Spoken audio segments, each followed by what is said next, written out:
मान्छे unsuccessful person होस् तर उसले लाइफ पार्टनर चाहिँ यदि लोयल र राम्रो पाएकै हुन्छ भने ऊ जतिको सक्सेसफुल पर्सन चाहिँ कोही पनि हुन्छ जस्तो मलाई लाग्दैन। यहाँ मान्छेहरूले फाइनेन्सियली स्ट्रङ भएको मान्छेलाई मात्र सक्सेसफुल पर्सन भन्छ, तर म भन्छु सक्सेसफुल पर्सन भनेको जो त्यो हो जसले चाहिँ आफ्नो लाइफ पार्टनर चाहिँ लोयल र आफूलाई बुझिदिने पाउँछ होइन।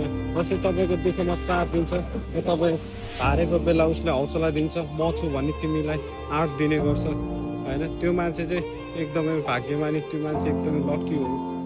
आफूले आफूलाई सोच्नु, यदि तपाईँको लाइफ पार्टनर चाहिँ तपाईँको लाइफमा यस्तो खालको पार्टनर छ भने उसको भावनासँग कहिले पनि नखेल्नु र उसलाई चिट कहिले पनि नगर्नु, उसको आँखामा आँसु कहिले पनि नझार्नु, उसलाई कहिले पनि नरुवाउनु भन्छु म।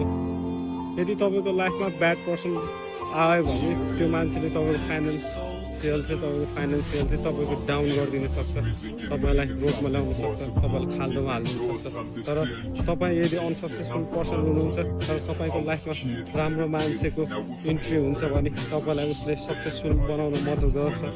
त्यसैले सक्सेसफुल भनेको त्यो हो जस्तो लाग्छ मलाई, जसले चाहिँ आफ्नो लाइफ पार्टनर चाहिँ एकदमै लोयल र एकदमै राम्रो पाउने गर्छ।